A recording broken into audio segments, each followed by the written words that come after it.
This is CHSR 97.9 FM here in Fredericton, New Brunswick, Canada. This is Python's Paradise, your film and music show, and this is your host, Greg Gilbert, aka the Python Hyena. And folks, I loved Sam Kinison, the loud, screaming comedian. I felt very, very sad when he was taken from us. I would have been 20 years old in 1992 when that had happened, but boy, the memories he left. And he was somebody that took no prisoners with comedy and loved Back to School, loved It's a Bundyful Life, loved Sam. And I have the privilege and honor to have his brother Bill on the phone with me today in tribute to Sam. How do you do, Bill? Good. I'm excited about doing this interview, and I always like talking about Sam. You sound exactly like him. Everything he did was a story. You sound exactly like him, too. Yeah, you told me that the other day. I used to do his interviews. Yeah. We sounded so much alike that we were in Austin, Texas, and they wanted us to do drive time in an afternoon, and Sam had a good time the night before, and I told the promoters, who were good friends of ours, I said, that's not going to happen. And they were like, well, why don't you do them? And I was like, I can't do his interviews. And they eventually talked me into it, and we walked up 1,000 people to that show. And once Sam found out that we got away with it, he did very few of them. So if you heard Sam on radio shows, except for Howard Stern, you probably were listening to me. Are you sure you're Bill? I'm wondering if he's doing your interviews now. That could be. That could be. Can you do his laugh? No, man. I've stayed married. Same lady for 45 years, so I didn't have that anger. Sam stayed married for 45 seconds. Yeah, 2 years was about his limit. I was listening to some of his comedy prior to doing this interview, and I was at my brother's apartment. Of course, my younger brother does the YouTube videos and whatnot. And he's also a Sam Kinison fan, and boy, does he ever talk a lot about marriage. He had a rough one. Yeah, he was married 3 times, and it pretty much molded his feelings about it. So he went up at bat 3 times and struck out all 3 times? Well, the last time he was only married 5 days before he got killed. Oh, that's right. That's right. That was sad. I'm really sorry to hear that. And from I guess a drunk driver, and a lot of people say that's very ironic, consider some of the times he addressed that kind of stuff. Like, one of my favorite jokes he did was where he's talking about drinking and driving and saying most of us do it every effing night, you know. That's right, man. We're gonna drink, we're gonna drive. How do you expect us to get home? Yeah, and with all our money at the bar. Yeah. So that was pretty much, he did have a routine about it. And you know what? Some people find that controversial, but at the same token, I kind of get where he's coming from. Well, Sam, he didn't shy away from controversy, so that didn't really matter to him. No. I mean, his first routine was about starving children. If you can you can do a funny routine about starving children and people laugh, you better be pretty good. I love that. We have deserts in America, asshole. We just don't live in them. Yeah, that's right. He goes, why don't you give them one of your sandwiches you pack for the day, huh, bub? That's right. We know the film crew could give this kid a sandwich. You know, there's a director standing 5 feet away going, don't feed him yet. I want hunger. Which is pretty much Hollywood, by the way. Yep. I love the fact that Sam was very real. I wanted to talk a little bit about his death because I was something online I never knew about before, that he had spoke some last words before he passed, and I was wondering if you give me any insight what that was all about. Well, we had I was right behind him, and we could see we were going to Laughlin, Nevada. A lot of people think it was Las Vegas, but we was actually going to Laughlin. Mm-hmm. And the reason we were going is I had just wrapped up a 3-year deal there, and so we were really going to do a weekend of shows, make some money, and I'll sign the contracts with Don Laughlin. And we were about 20 miles away going up a 2-lane road called River Road, Mm-hmm. and we could see up the road there, we could see a pickup, an old pickup that was passing a bunch of cars over in Sam's Lane, and so I was driving this van with the security and opening act, and he couldn't hear me, but I was talking to him, telling me, "Slow down, man, slow down, let this kid get back in."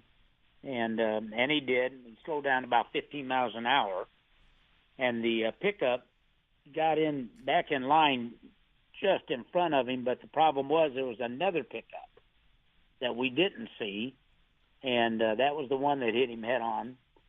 And I slid the van up as close as I could. The security guy couldn't get the door open, but I guess with the adrenaline flowing, because I'm not a big guy, but I jerked open the door, and Sam was sitting in his driver's seat, kind of leaned over on the armrest, and when I opened the door, he told me, "Why? Why now, brother? Why?" And I told him, I said, just lay still. We got help on the way, which I didn't know if we did or not because we didn't have any service back there with the cell phone in that area. This was in 1992. Yeah. And he kept scooting to get out of the car. Well, he weighed 280 pounds. Yeah. And there was no way we could keep him in the car. So when he got over to the edge, we just laid him on the ground there. And then I got his phone and my phone. I'm trying to get help. And he was looking at something, but he wasn't looking at us, and he wasn't talking to us anymore. That's all he really said to us or to me. And then it was like he was negotiating with someone, and he said, "I don't want to die. I don't want to die. I don't want to die." And then he went, "Okay, okay, okay," and that was it. Wow. So, there was reports that he got up and walked around, all that stuff. None of that happened. But that was what happened out there. That would be hard. I couldn't imagine going through something like that. Yeah, because I know Sam grew up. I guess you guys grew up in a religious household. I grew up in a Christian household myself, and I was baptized, and I'm Christian. I don't really go to church because I have a real problem with some of the hypocrisy behind it. And I'm under the impression, correct me if I'm wrong, but I'm under the impression that was what made Sam rebel. Am I right on that? Well, we were raised, we were preachers' kids, and all of us actually were preachers. Sam preached for 7 years. Mm-hmm. And we were raised Pentecostal, and for you all that don't know what that is, Yeah. on the social ladder of Christianity, you have like Catholic, Methodist, Lutheran, Episcopalian, Yeah. Presbyterian. Way down at the bottom, near the bottom, you have Pentecost, which is about a rung above the snake handlers. Okay. And that's how we were raised. We were raised with people dancing and running and falling on the floor and speaking in tongues. Yeah. Healing and all that stuff. And we idolized our dad. He was one of the most honest guys we'd ever met. And Sam just could not handle the business end Yeah. of the business. And so when you listen to his routines, some people think that, he's rebelling against God. He really wasn't. He considered himself a believer right up till he died, but he was against the system of religion. Yep, And that's how I see it that's too. what rage was at. I was under the impression that he never stopped believing in God. Yeah. Yeah. It's in interviews, if you ask him, he would tell you, "No, I'm a believer. I don't know if they want to accept me, but I'm a believer," and he really did consider himself, and I thought he was. Yeah. He just did not like, the money, and he just didn't like the system of religion. Oh, I get him too.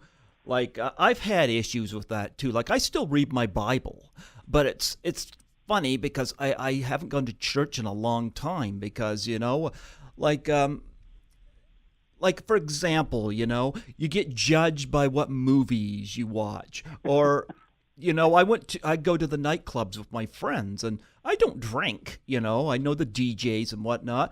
I had a youth pastor that had somebody come and talk to me about that because he thought I was a drunk or a pervert, and I've never picked up in the bar, and I've never drank. I just go and socialize. My friends don't drink either.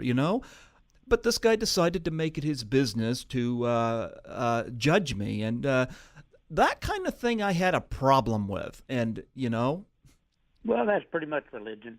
Yeah. And yeah. There's two things that they actually really use to keep people in church. One is ignorance, is to keep you ignorant, and the other is fear, is to keep you afraid, and make you afraid not to go. And Sam and I never ever looked at God that way. We always thought that God was a God of love. Yep. And he really wasn't that interested in what you did. He was interested in who you were. Yes. But we won't get into any of religious. No, that's okay. I'm just getting into the background of Sam because I found that interesting. Because I never saw. It's just like with Alice Cooper. I was watching Wayne's World with a youth group when I was young, and the moment Alice Cooper appears on screen, the pastor says, "There's an evil man." I was not at all surprised when I found out Alice Cooper was Christian, and maybe it's because I'm seeing people like Alice Cooper and Sam Kinison in a very, very different light than and what. Alice Cooper's a nice guy, by the way. Yeah, that's what I heard. Yeah. And I've always been an Alice Cooper fan, just like with Sam. I never saw them as hellbent. That's never how I saw them. Yep. Yep. But no, I'm glad to hear that he did rebel against his faith. But I'm going to tell you, there was one joke he told about religion that I kind of laughed at, and it kind of makes sense. I don't know if I should be laughing at it, but it's the one where he says, Jesus was never married. I mean, That's just right. think about this. A guy goes away for so many days with 12 guys. On Friday night with 12 other guys. I thought that was just hilarious. Comes back on Monday, looks like he's been sleeping in a ditch. No woman, no wife would have bought that story in a million years. It was a great routine. I always thought it was fantastic. I thought it was funny too, and I loved it when he went after people like Jim Baker. Yeah. Yep. Yeah, he did. Yep. Because I got problems with group like Movie Guide, for example. These people that want to want the Kirk Cameron movies out there, which are really, really bad. And they want all the R-rated movies abolished, and yep. I hate these censor people, Pat Robinson and people like that. Sam used to work for Pat Robertson. Huh? Sam used to work for Pat Robertson. Did he think he was nuts as Howard Stern thought he was? Yeah, Sam didn't think too much of him.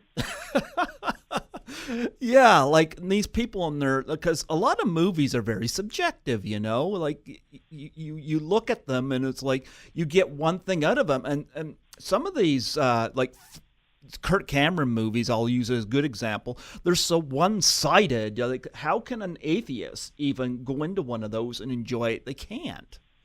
Well, usually when your career is dying, you find Jesus. It's like being in prison. Yeah. And so when I see, guys like that or gals like that, and all of a sudden they're on TBN and Pat Robertson and Jim and Tammy Baker and stuff, it just tells me their career's over. Yeah. Yeah. Well, I got to ask though. I know, but outside the religious part, what was it like growing up with Sam?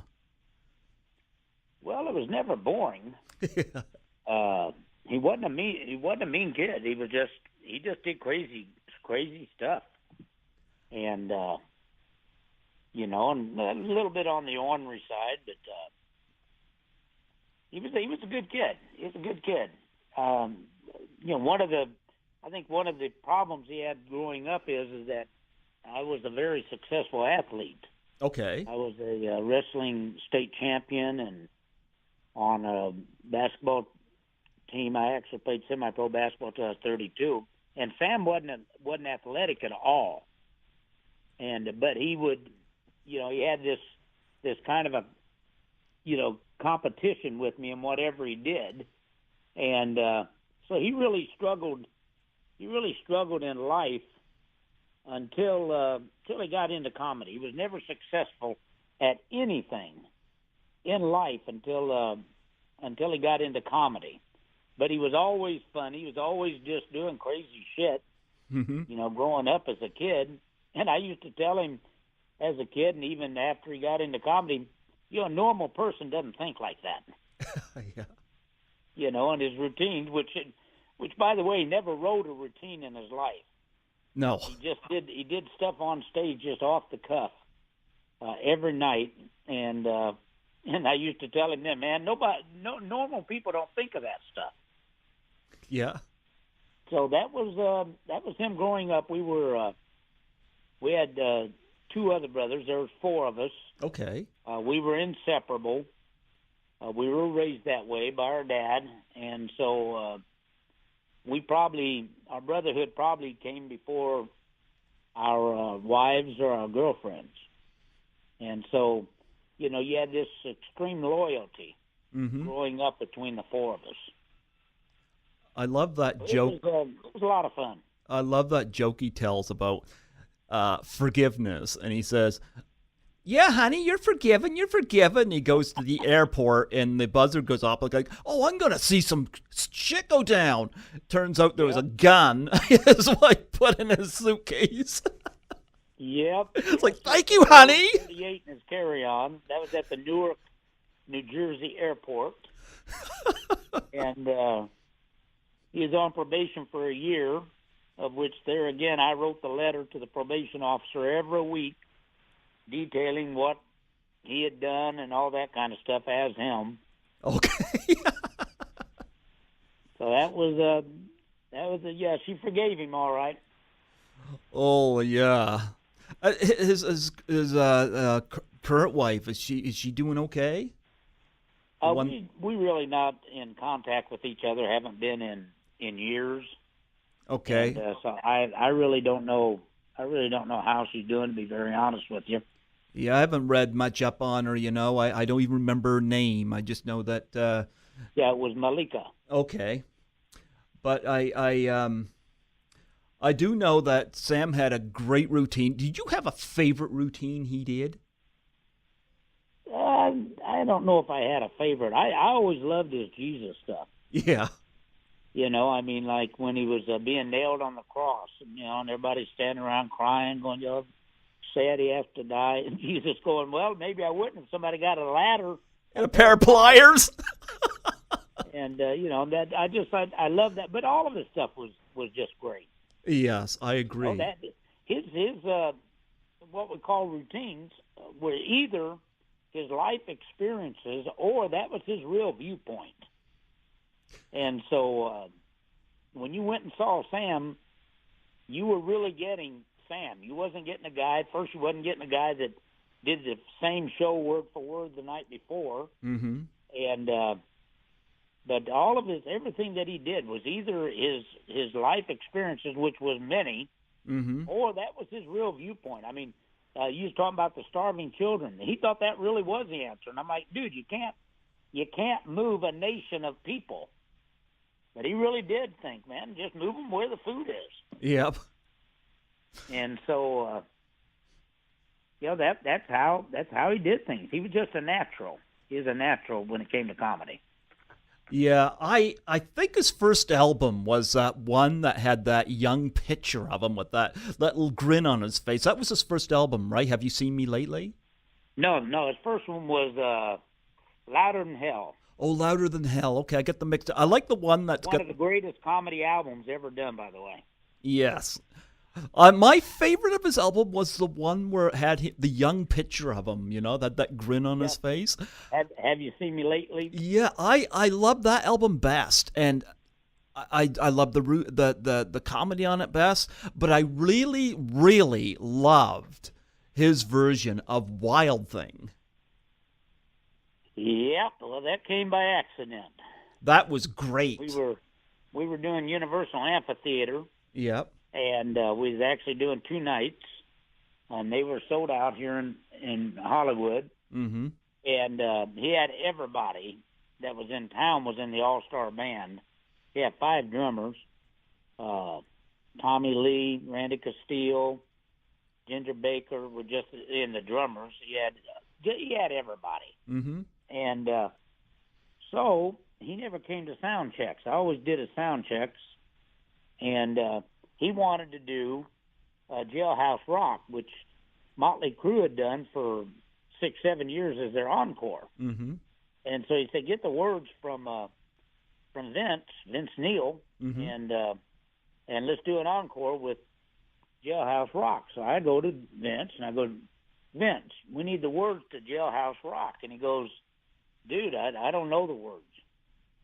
And I go, you've been doing it for like 6 years on your encore. And Tommy Lee spoke up and goes, Bill, I've been telling him he's got to learn the words. And I go, are you guys shitting me? And I'm going, he goes, no. And I go, well, what do you do? Hey, I'm like, you gotta be, you guys are nuts. So, since no one knew the words to Jailhouse Rock, Sam goes, well, find out if anybody knows the words to Wild Thing. So Billy Idol, or no, wait a minute. First night, Billy Idol said he knew the words to Jailhouse Rock. So okay. Sam says, all right, then tell him I want him to sing it tonight, sing the verses. Says, all right. Well, Billy didn't know the words, and it was a disaster. Oh. And we got another night now that we've got to do, and Billy Idol was so bad that you didn't even hardly notice Sam's comedy. So the next night they decided to do Wild Thing. And so, again, who knows the words to Wild Thing? So Leslie West from Mountain, he says, I know the words. Says, okay, then you'll sing the words then.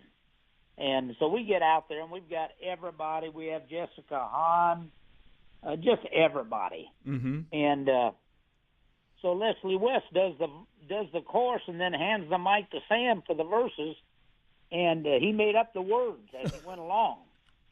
And so when it was all over, we went back in the dressing room. We decided that would make a great video, and that's how that all came about. If anybody would have knew the words to Jailhouse Rock, we never would have done Wild Thing. I love his version of Wild Thing, especially when he just cut looses on a particular female at the end of it, He goes, I hope you slide under a gas truck and taste your own blood.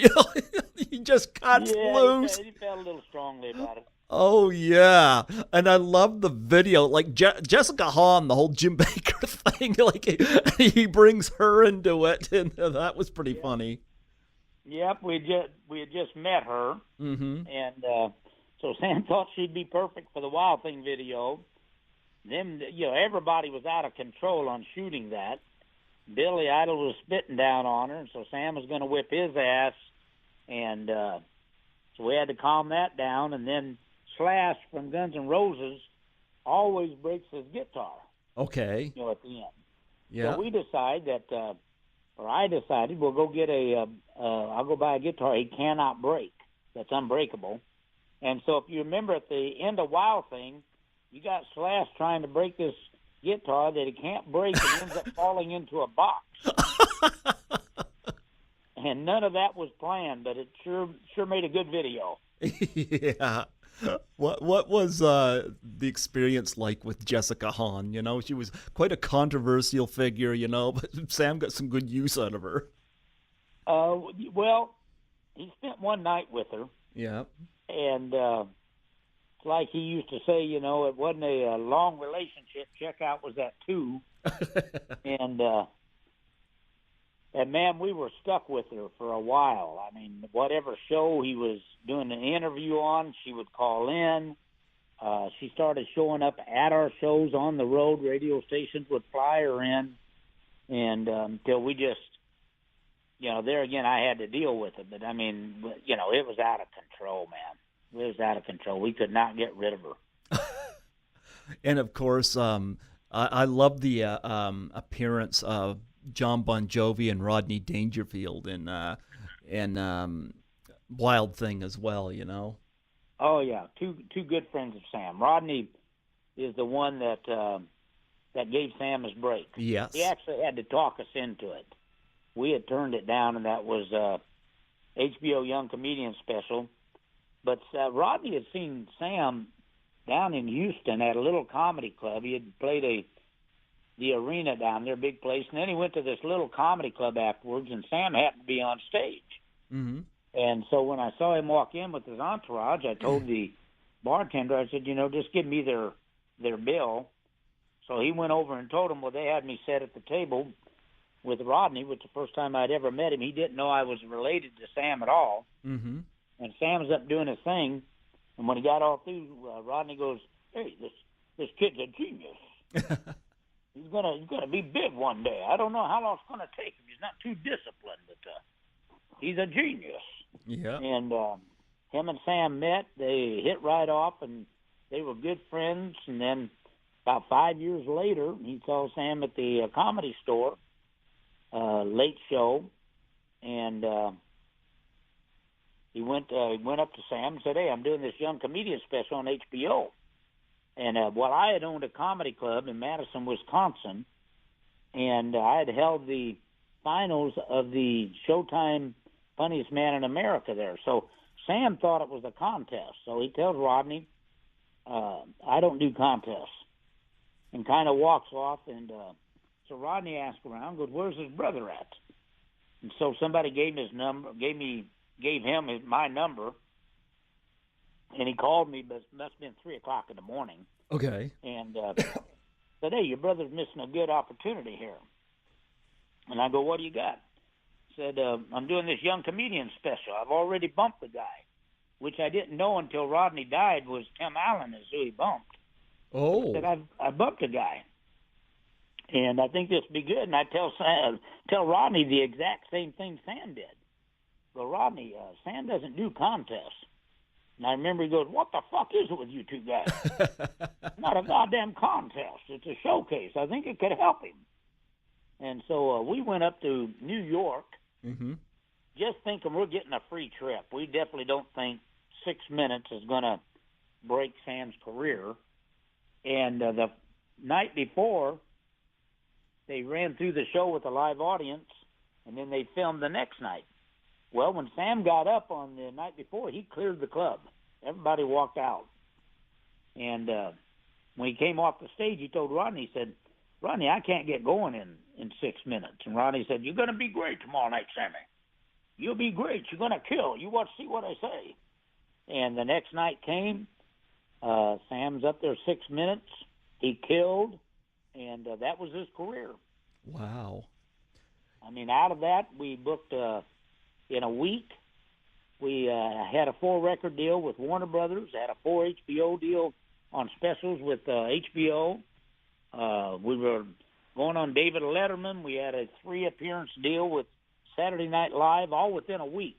Off of that 6 minutes, we started a 40-city tour after that. And I remember we started in Fort Lauderdale, Florida, and I settled the show. And I remember he made $12,000, a little over $12,000. Well, back here in Hollywood, he was working for $35 a night at the Comedy Store. Mm-hmm. So we really thought we had we had hit it. He said, "How'd we do?" And I said, "We made over 12,000." I remember we were hugging and almost crying. We were the big time, not realizing that by the end of that show, by the end of that tour, we wouldn't even consider anything less than 50,000 a night. And he eventually topped out at 175,000 a night. Mm-hmm. That was all off of 6 minutes that Rodney Dangerfield had to make us do. Wow. Yeah, Rodney had a good eye for that. I've always been a big fan of Rodney Dangerfield, and I like him too. And I think he and Sam worked well together. And this, of course, brings us to Back to School. And I guess I love that movie. I've done a couple of interviews from that movie already, and I think one of the funniest jokes in the movie was the idea of Sam Kinison playing a professor. And a lot of people did not get this joke, but his character's name is Professor Turgensen. And a lot of people have not keyed in that was the name of the George C. Scott character in Dr. Strangelove. I didn't know that. Yeah, I think that was why his character was so crazy, because, if you've seen Dr. Strangelove, well, George C. Scott's character was off his rocker. Yeah. So Professor Turgensen, and talking about the Vietnam War, it made sense to me, and I don't think I've never heard anybody mention that, and it's just something I didn't know it until you just told me. Oh, yeah? Well, yeah, maybe it could be coincidence, but, I mean, Professor Turgensen, it's an odd name. I heard it in Dr. Strangelove, and I was like, The interesting thing about Sam in that movie was done and in the can. And Rodney wanted Sam in it. Mm-hmm. And so they shot for a day and a half, shot all of Sam's scenes out in Malibu for a day and a half, all improv, no script. Mm-hmm. So when you saw him and Rodney going back and forth, that was all improv. That was a great scene. Yep. I wish he had maybe one more scene in the movie, I know he was in a couple of places, but I wish he had maybe just one more scene, You can't get enough of Sam. Well, I'm sure that Rodney caught hell just putting him in the scenes he did, because that movie was done. Yeah. I mean, they literally put Sam into this movie after it was done. I don't blame them. That is one of the funniest scenes in the movie. Just, they're talking about Vietnam, and this sweet girl at the front of the classroom gives this nice little answer, She's all prep and pretty, and Sam just has her in tears, yelling in her face. And I love this back and forth of Rodney where he goes, "Good answer. I love the way you think." Why it took a day and a half, as he kept scaring the shit out of her. So she kept messing up the scene. Poor girl. Rodney was losing it, and I'm still in touch with her. She manages a comedy club down on the beach. Oh, does she? Occasionally. Oh. Yeah, she was scared to death, man. Oh, wow. I don't know who she was. Did she do other movies? Not that I know of. She might have, but obviously nothing that was big enough that we remembered. And she still having nightmares over Sam? I don't know if she still has the nightmares, but I know she was scared to death because he's pulling this chair or this desk out of the floor and throwing it. Man. There again, it was all improv, so she didn't know exactly where this was going. Oh. I should see if I get her on here and talk to her about that. Oh, yeah. Because you see her, she just looks like, she's all prep and pretty and all, and it's like... And she was. Like this total conservative-looking girl, and then this Sam just yells right in her face like, "Pussies like you were in the classroom and blah blah blah blah blah." And I love Rodney's line there. "Great teacher. He really seems to care about what? I have no idea." He's actually saying that to my other brother Kevin. My youngest brother Kevin was sitting next to him. Oh yeah, I did not know that. Yeah. Did your other two brothers Did they get involved with anything that you did? Like, I know you managed Sam, but your other two brothers, were they involved in any way? No, our oldest brother was a minister, and we never ever brought him up, in interviews or anything. We didn't want to reflect on, his ministry and all that kind of stuff. Okay. And then Kevin was a model, which is the one that was sitting next to Rodney. He was a model for Barbizon. Okay. And he's also a tremendous drummer. Okay. So he played drums for different ones, and but no, he paid the rent with his modeling. Oh, okay. Yeah, but no, I loved Back to School, and I think the movie had a great cast, all in all, Oh, it did. Yeah, Yep. It was classic. Yep. It was classic. Sally Kellerman was great in it, and of course I've Yeah. had Adrienne Barbeau on here, and Rodney had a great back and forth with her, and Johnny Hernandez from Oinkle Boinkle, the drummer. I had him on here. He didn't do any scenes with Sam, but he had met Sam, and he said some very positive things about meeting Sam. Well, if you met Sam or got to hang around him at all, he was extremely nice and giving, Yep. and not like the character on stage at all. Actually, he probably was more reserved and private than I am.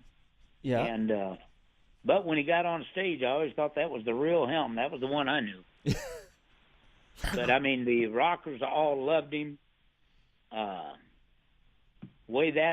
The way we even got connected with him is that Sam was going to do a movie called A Took, which was horrible. Everybody that read the script, but Sam didn't read the script. Okay. And so they had told us that he could rewrite his lines. He could not change the scenes, but he could rewrite the lines. So he brought up writers and everything to New York, where we started filming.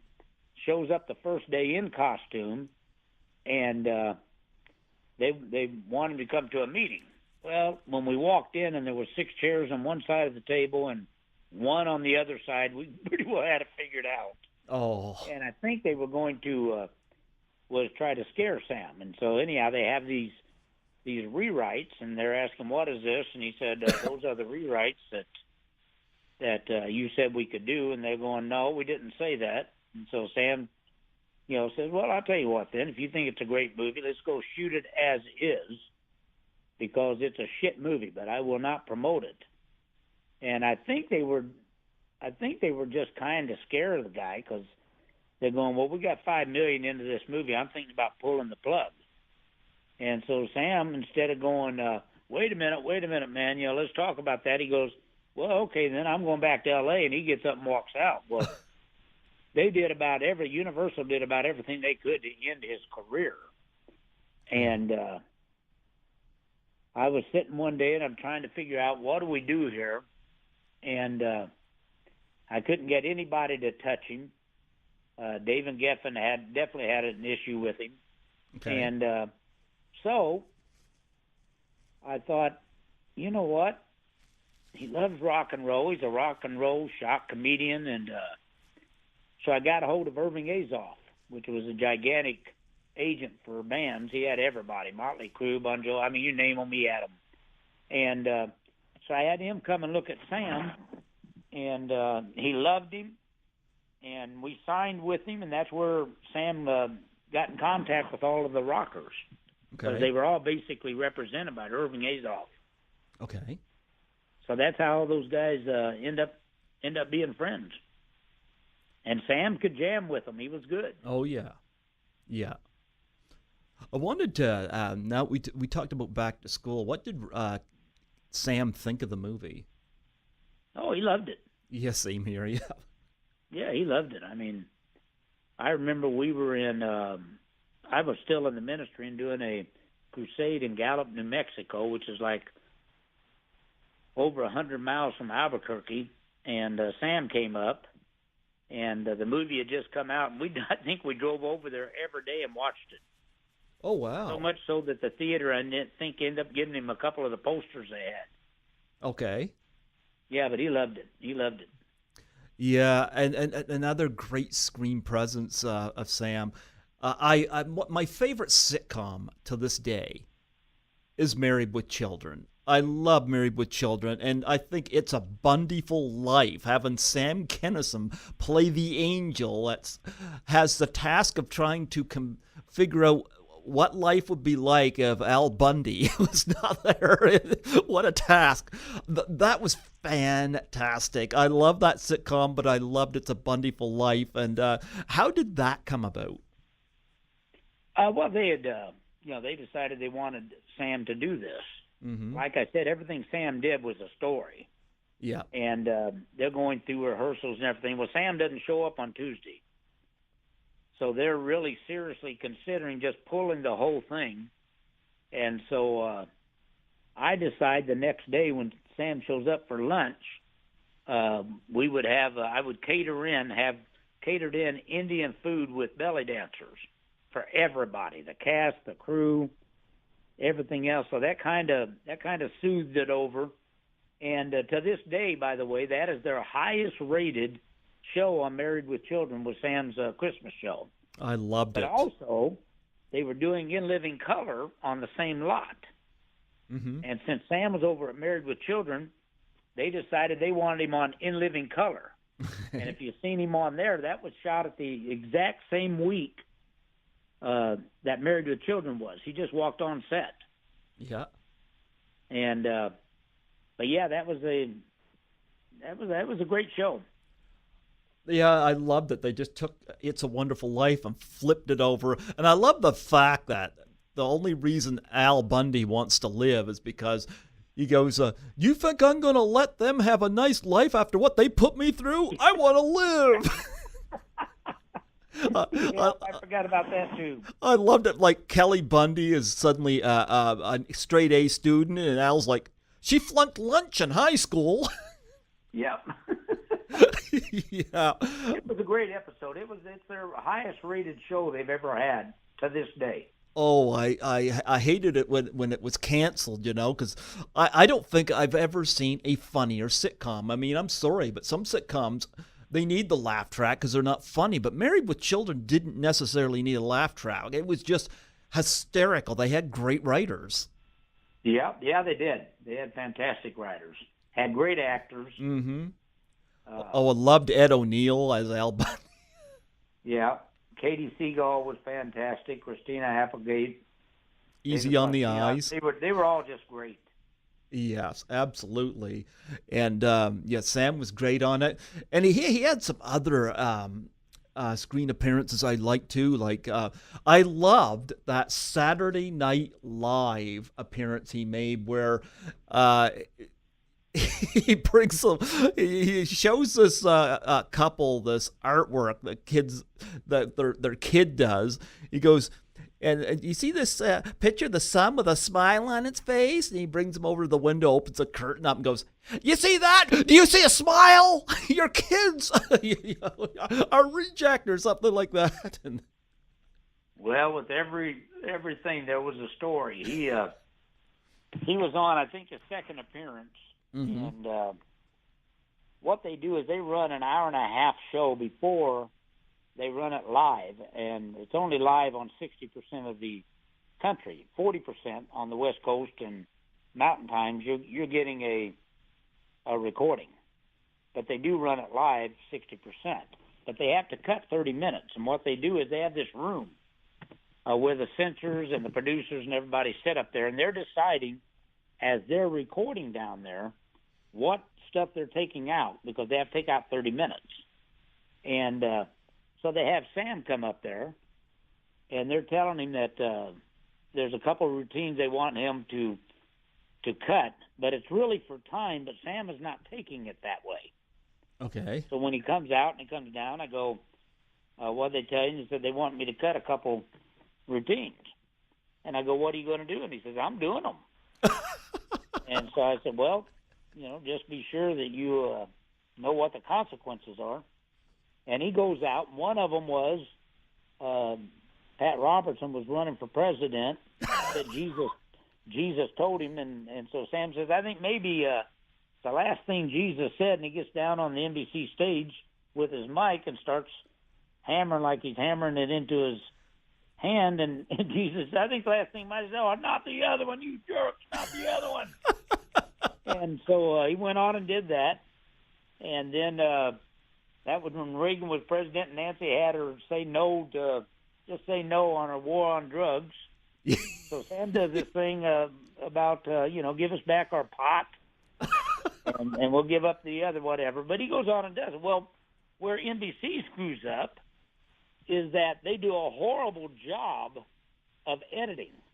Okay. And so it looks like they just censored him on the West Coast.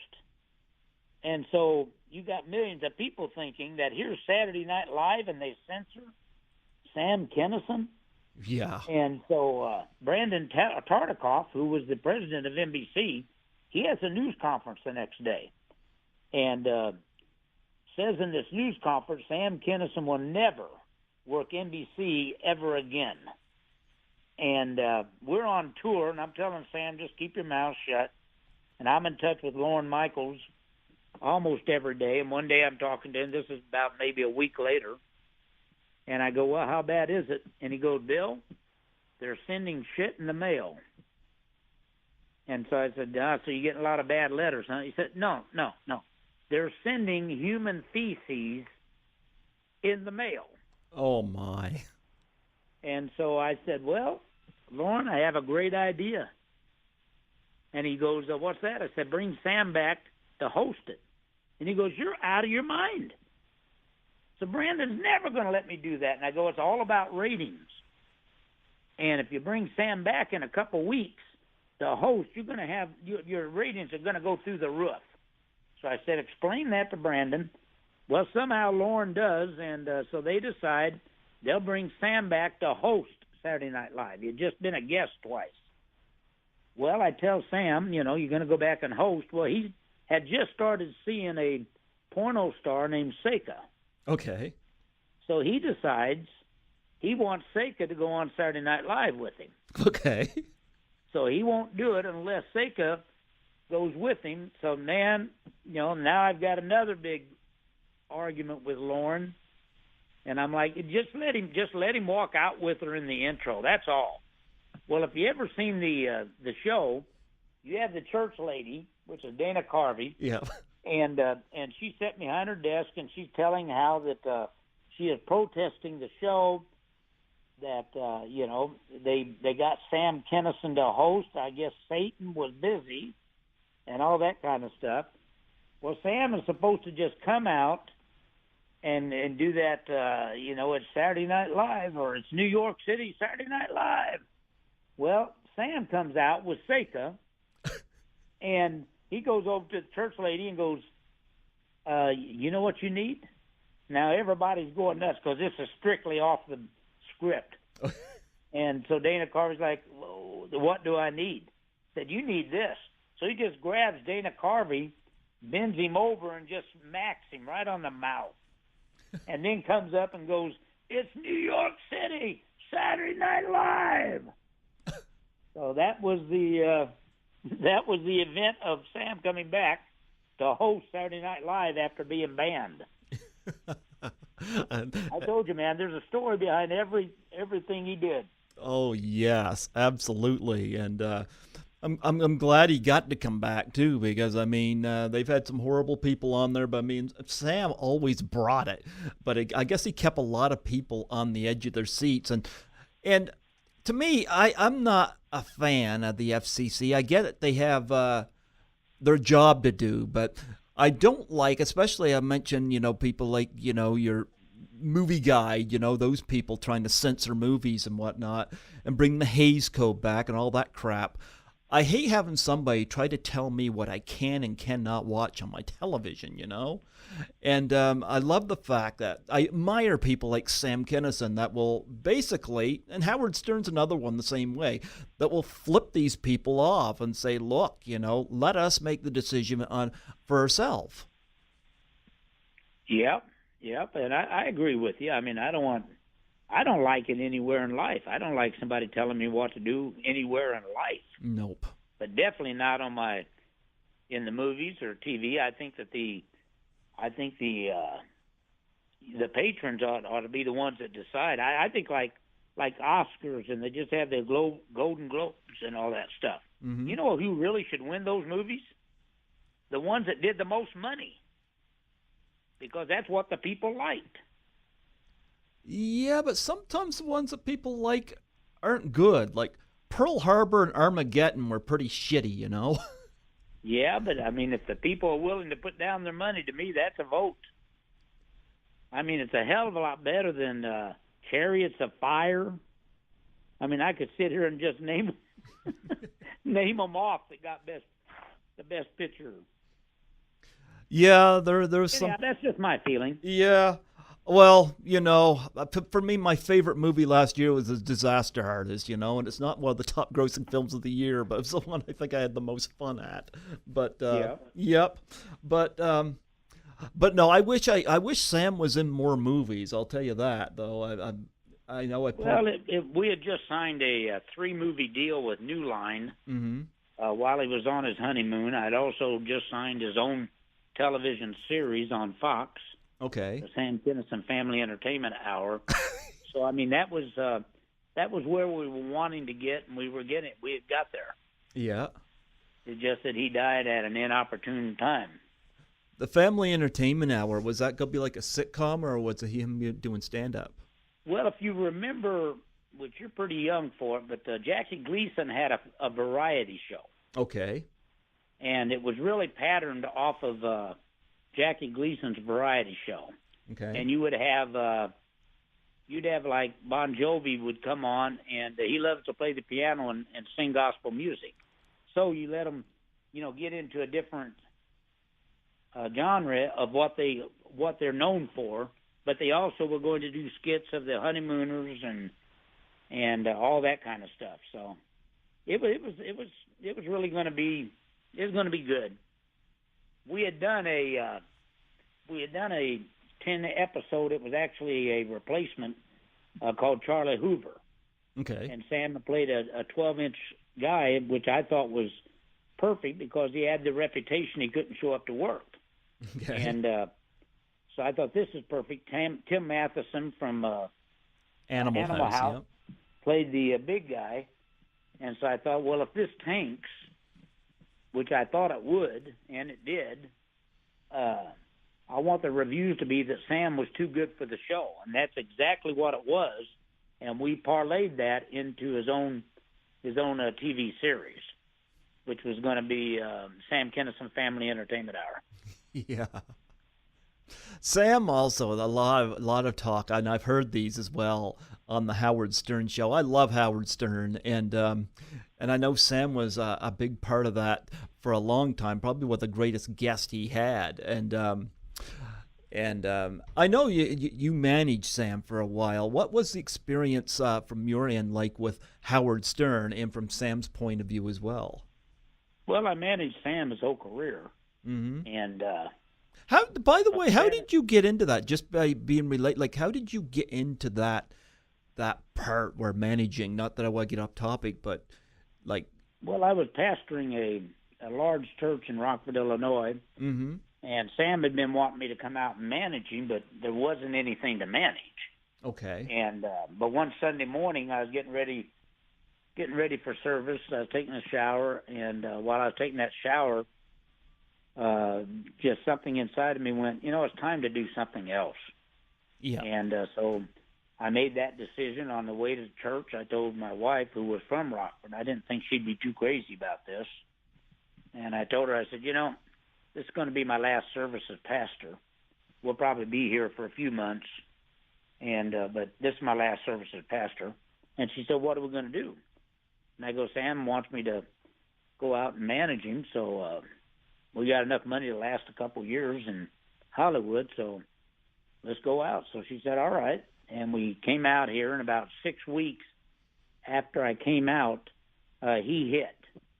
And again, it wasn't me; it was Rodney Dangerfield. Yes. But he hit, and the rest of it was history. And so, it's kind of on-the-job training. I mean, if you have the product, it's easy to manage, and I had the product. Yes, you did. Well, talk about the Howard Stern end, because I know Sam had some great times there with Howard Stern. Well, the first time we were going to be on Howard, Howard did not like stand-up comedians. He didn't like them on his show, and the reason is that they were always, in their character when they was on his show, Mm-hmm. and he really didn't like that. And so we were taking a red-eye from L.A. to fly into New York, go straight to the studios, and be on the Howard Stern show. He's only on, I think, at Philadelphia and Washington and New York at the time. And so we're on the plane, and Sam and I are talking, and he's going, dude, how do I handle this guy? I know that he doesn't like stand-up comedians and all that. And so all I simply told Sam is that, Howard's got an ego as big as this plane. Mm-hmm. So when you go in, give it up to him. Give it up to him. You're the king. Well, Sam goes in the studio, and he gets down on his knees and bows to Howard. You're the king, man. You're the king of all media. You're the king. And if you ever heard Sam's interviews, he was the best there was. Yes. And it wasn't him in character. It was Sam. No, and that's Howard right. loved that. And Howard wrote the forward on the book that I wrote. And but he called me, and at first it threw me off a little bit because he goes, Sam was my best friend. I know I wasn't his best friend, but he was my best friend. And when he told me that, I thought, man, that's kind of weird. And then after I thought about it for a little bit, I thought, man, he's really perceptive, because Sam did have other friends that were probably closer, and that doesn't take away with how close a friend he was with Howard. Mm-hmm. But he probably was Howard's best friend. And, to this day, Howard keeps him alive. He still does. Oh, yeah. When it's an anniversary of his death or whatever, he plays all the stuff of Sam. Sam did over 500 hours on his show. Yes. And, yes. So I think one funny story was Howard was going to get a tattoo after the show was over. Mm-hmm. So he tells Sam, said, man, why don't you get a tattoo? And so Sam's going, no, man, no, I'm not going to do that. And so Howard just keeps on, you're the shock comedian, man. You're the rock and roll comedian. Come on and get a tattoo. And then Sam goes, which would be an odyssey, goes, man, my mom would kill me. And Howard thought that was so funny that Sam wouldn't get a tattoo because his mother would kill him. And she probably would have. That would have been good for the comedy hour. Yep. Yeah. Howard's a great guy, still friends with him. Yep. And but he and Sam were best. I think one thing Howard could have been referring to when he said best friends is because Howard was very, very controversial and always being attacked by the censors and the FCC. And I think he was able to bond with Sam over that, too, because Sam was also... Oh, I think you're probably right. Yeah. And, of course... I think you're probably right. And, of course, Howard was very fond of Rodney as well. He had Rodney Dangerfield on a couple times as well. Yeah.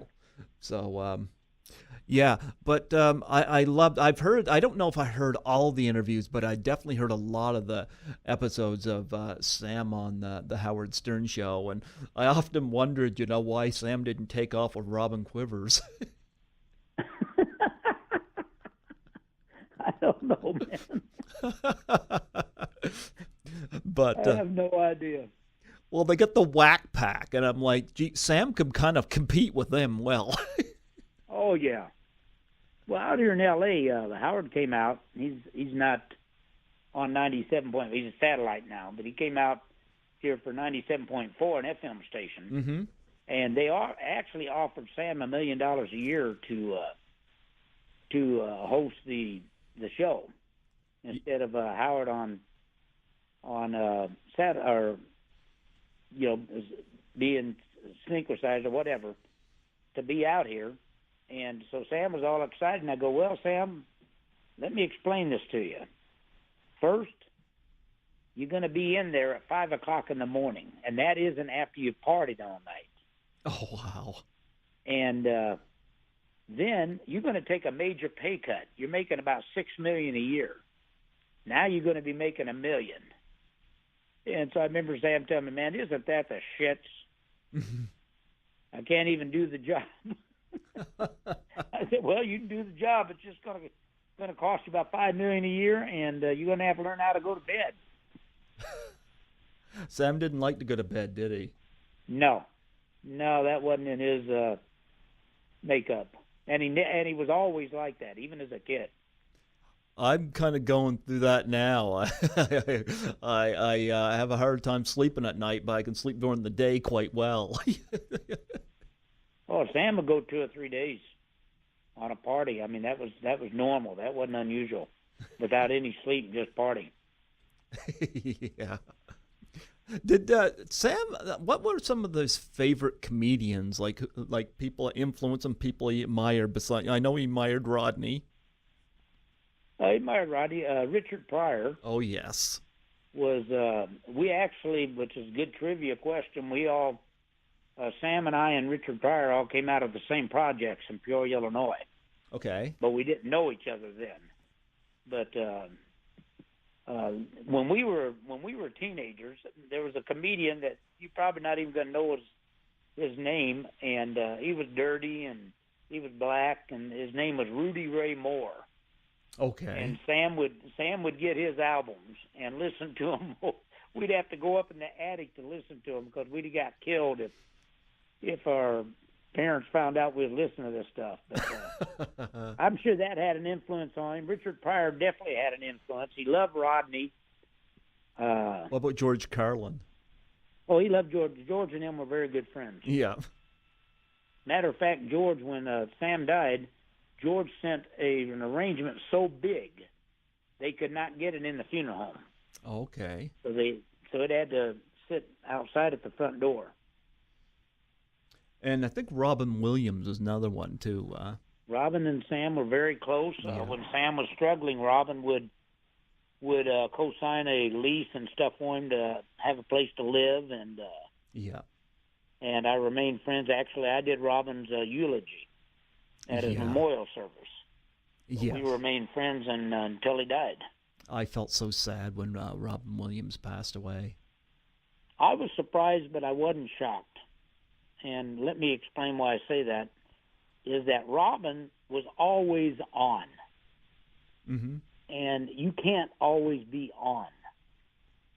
You know, you got to have those times that, you know, you're not on. If not, you're going to go into these depressions.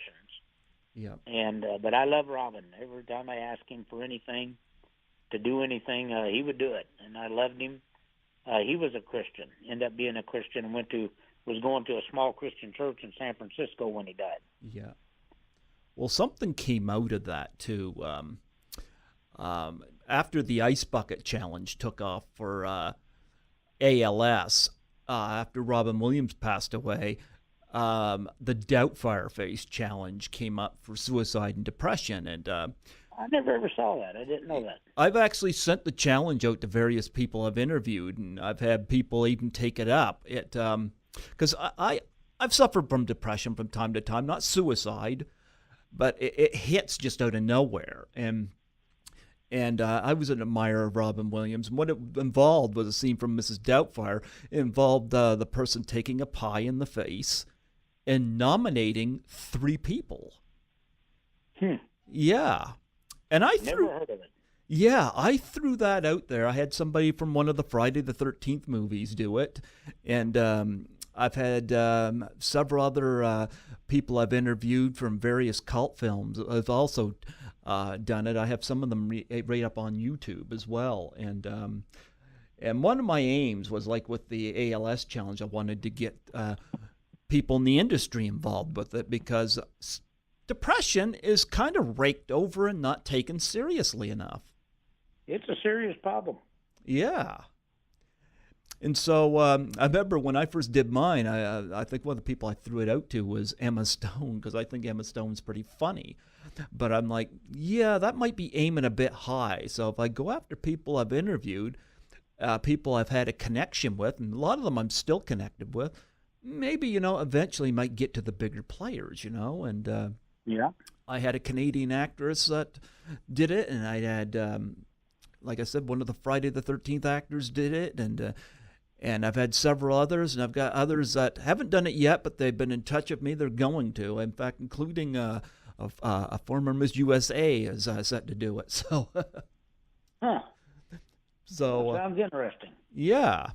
So I've been throwing that out to people as well, and I especially after Robin Williams had passed on. So people video themselves and they take the pie in the face and they nominate 3 people. So it hasn't taken off like the Ice Bucket challenges, but I know the woman from the Friday the 13th Part 6 that did it said that when she said it was funny because when she was in the UK, she said this was actually on the news, and I'm like, wow, okay.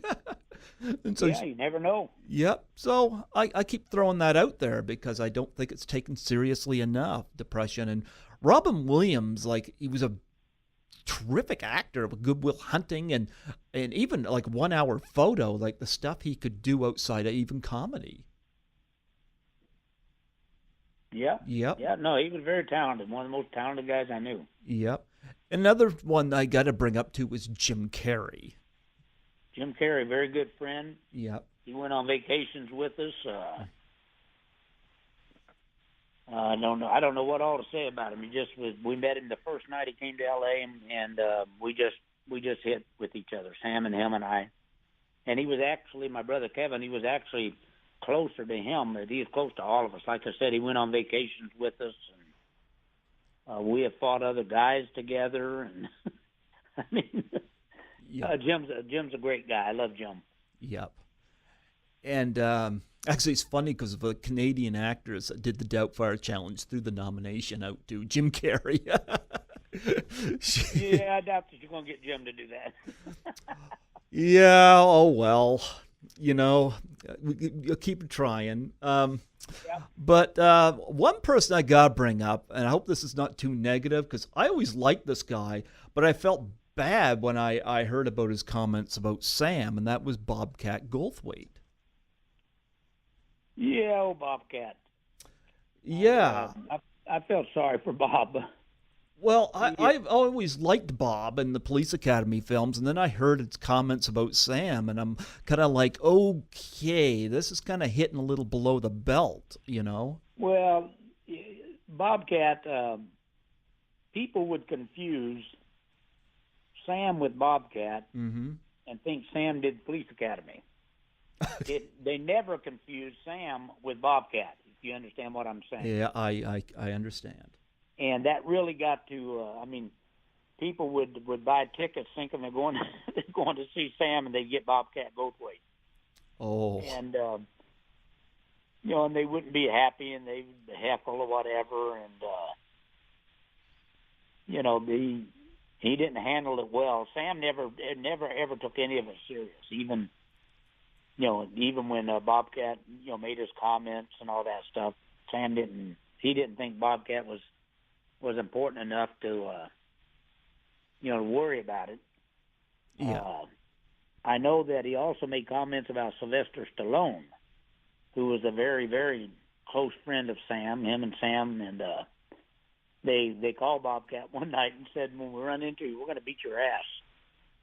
And so Bobcat made sure he never ran into him. I will say this for him. Comic Relief had a special thing in their fundraising. Yep.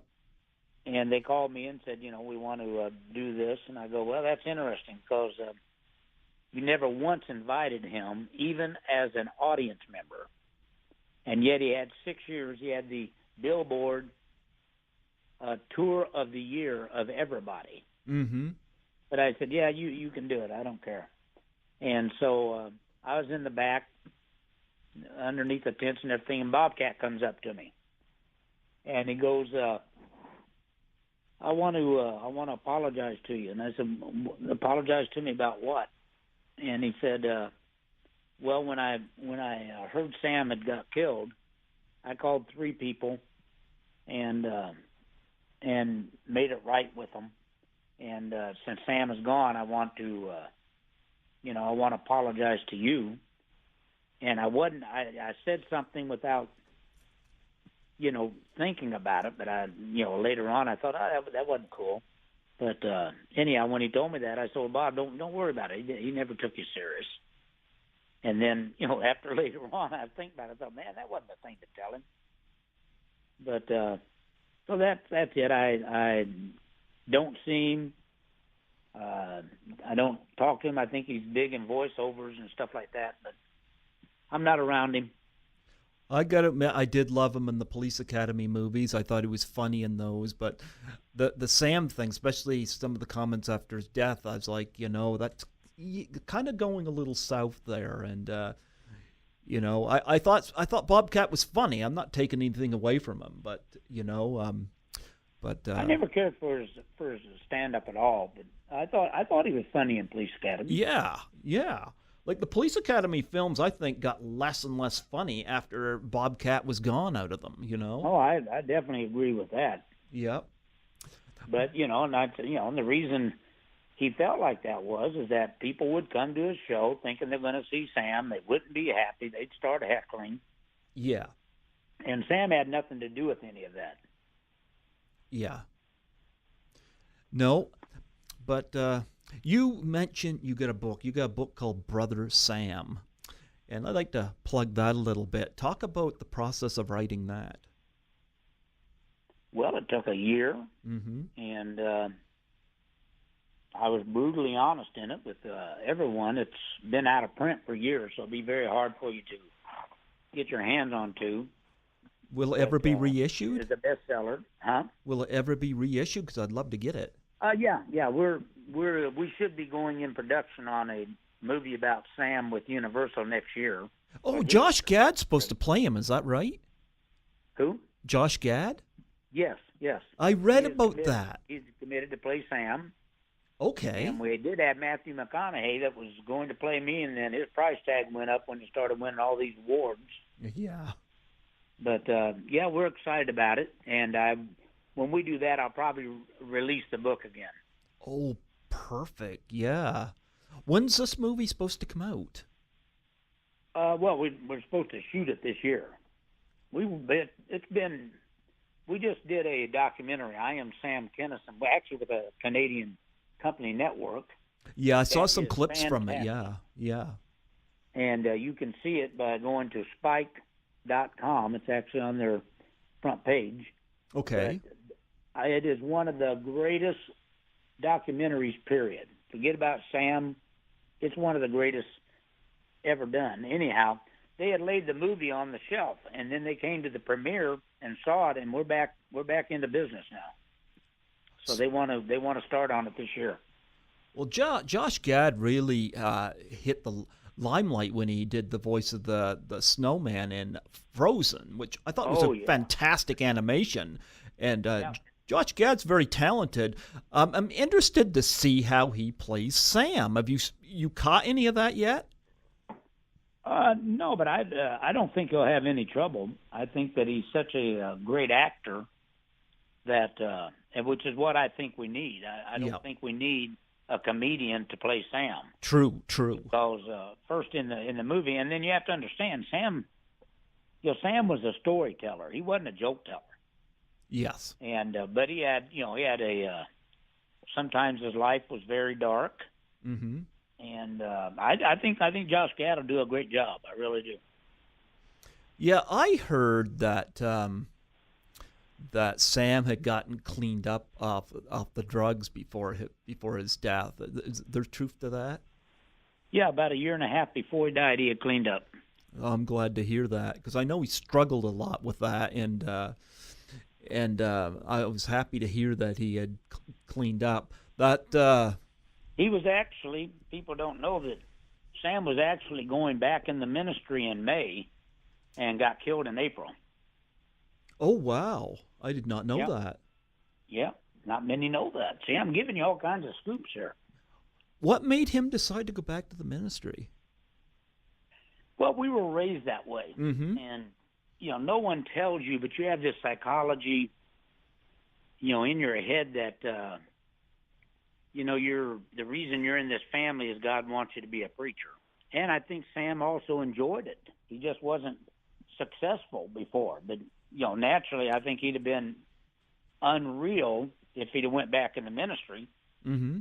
And when he told me, I said, dude, you can't, this isn't messing around and stuff. I mean, either you're doing it or not. He goes, no, man, I'm totally serious. Okay. And so my parents had a convention in Tulsa in May, and that was where he was going to start again. Okay. Oh, I'm happy to hear that. I did not know that. Yep. Well, I'm glad that he had stayed true to his faith, and yeah. I'm actually not surprised by that. Because a lot of times when the media labels somebody as hell-bent, normally it's just like I mentioned about Alice Cooper. They're usually it's usually a 160 the other direction, Yeah. And I find a lot of those people much more inspirational. Like that's why I sought you out to do this tribute interview, because I've always been a Sam admirer. I even like the getup, that beret and the overcoat, and the long hair. Like, when did he come up with that for his look? Well, the long coat. He was dating Jana Whitmark, Richard Whitmark's daughter. Okay. And he was getting ready to do the HBO special of Rodney's, and so he stole Richard Woodmark's overcoat for good luck that he wore on Matlock or whatever it was, and that's where the long coat started. Then he started losing his hair, and so that's where the berets and the handkerchiefs and all that stuff came from. Okay, it was actually kind of being honest with you, man. Yeah, well, it's kind of a nice badass look. I like it, Yeah. I was actually watching the last interview he did too, and he gave the guy the guitar pick. I forget who that was, but what was it? The last TV interview he did. Huh. And I was actually watching it, and it was in 1992, and he gave the guy a guitar pick, and he had the band. I don't remember that. Yeah, I don't know who that was. Yeah, it was on YouTube, so I mean, I actually saw it prior to doing this interview with you, so it was just kind of cool, and one of the things I got out of it it was fun hearing him talk so fondly about his mom. Yeah. Yep. Yeah. He had that kind of Elvis love for mom. Yeah. Yeah. Yeah. But one last thing I want to bring up, though, is a lot of the controversies, and I know we touched on this before, but what was his biggest challenge in terms of the controversies he had to push against? Was there anything that really stood out? And there was a couple times that almost put us out of business. Okay. One was we were doing the David Letterman show. Okay. And Sam lived with two sisters. Okay. And so David brought that up, and so Sam was like, yeah, man, you can't be too careful with all this AIDS stuff going around, and I'll be glad when they find a cure. You're kind of getting tired of the same one. And then Sam makes a comment, and he goes, they say that heterosexuals die of AIDS too. Name one. It's like the capital of Vermont. You know it's there, but you don't know what the name is. And I was in the green room thinking, oh, God, no. Because Ryan White, if you remember Ryan White, a little boy, okay, had just died like 2 weeks before that. You had Michael Jackson and Elton John, and everybody at his funeral, and they're just like, oh, man. So that was a big one. Then he missed the Joan Rivers show. Okay. And you would think that would be funny, but you cannot believe how close that came to putting him out of business. Oh. So those were the two big ones that I had to deal with. But I dealt with them all the time. Yeah, it's probably a good thing that he had you backing him up. That must have been quite... what was your strategy for dealing with this? Well, the strategy was put the fire out. Yeah, but like like it had to be a difficult fire to put out. Like there must have been something about your skill set that was able to work around that Sam probably couldn't have done himself. Well, if it hadn't have been my brother, I never would have done that for anyone else. And it was just a matter of like the Joan Rivers. I mean, everybody, they were going to pull the series. We're getting ready to film Charlie Hoover. They were pulling that. He was supposed to be a presenter at the Grammys. They pulled that, and and I just had to call each one of them and ask for favors, that they owed us, and put him back on track. And then it took, like I said, that nobody would touch him after that. But then, I thought, let's go a different direction. Let's go with a rock and roll agent, and that was Irving Azoff, and that put him back on track. It was just a matter of you just sit around until, and you think and think until you go, well, this is what I got to do. And it's interesting because Sam struck me as being very honest. I find a lot of times with the industry, there's a lot of hypocrisy. Like, for instance, Mel Gibson got in trouble over the drunken rant he did with the police officer, and they said his career was over, and now all of a sudden they're embracing him again. And I can almost guarantee you, in a matter of a few years, you'll see Harvey Weinstein and Kevin Spacey and all them back again, making movies, and all will be forgotten. I don't know if they're going to let Harvey come back. They'll let anybody else. Maybe not Harvey, and I'm not defending them, but it's like I understand what you're saying, but you're absolutely right. If they make money, yep, they'll forgive anything if they make money. Yeah, that's what the whole thing is. And so a lot of these other people that's been accused and everything else, you'll see them back. Yep, absolutely. I just don't think you're going to see Harvey back. Well, as far as I'm concerned, that he really should stay out of the limelight for a very long time. Oh, he should go to jail. Yes. I think most of this is a witch hunt. Yeah. And everything. But Harvey Weinstein, Bill Cosby, they both ought to go to jail. Yes, I agree. But I mean, like thing about Sam is he would go head on, like Cape Buffalo charging a lion when it come to controversy, But you would never see like Sam would always work to make any comebacks. He would do that, But I find a lot of these people, like I said, it's about money, and it's like, oh yeah, like Mel Gibson does Hacksaw Ridge, which I thought was a great movie, but it's kind of like, they're forgetting all of this, and it's like, it's all about money, and I hate that. No, I understand what you're saying. But yep. That's just the way Hollywood works, man. Look at, Robert Downey Jr., he came back. Yeah. You can name off a bunch of them that, caught in scandals or whatever, but if you make money, they bring you back. You think Lindsay Lohan will ever make it back? Oh, I don't know. That's been a while now. The ship may have sailed on that one. I think it would have been funny had Sam been around to work with Lindsay on a film. Can you imagine that? Oh, God.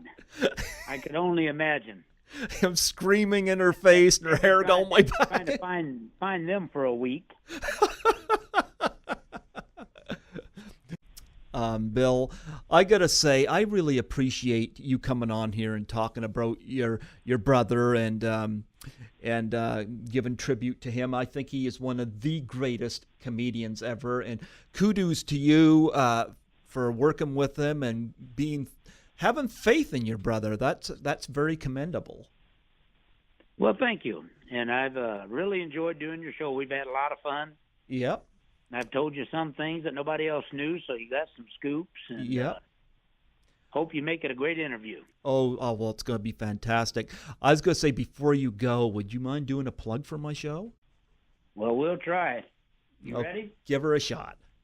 Hey, this is Bill Kinison, and I just finished a great interview with Craig Gilbert on the Python television in New Brunswick. So listen to them. Absolutely. Ever been out this way before? I don't think so. I've been to Kitchener, been to Toronto. There ain't a whole lot of places in Canada to go. Well, I'm going to tell you. Vancouver, I think, is beautiful. I love Toronto. That's a clean New York City. Kitchener, I had to.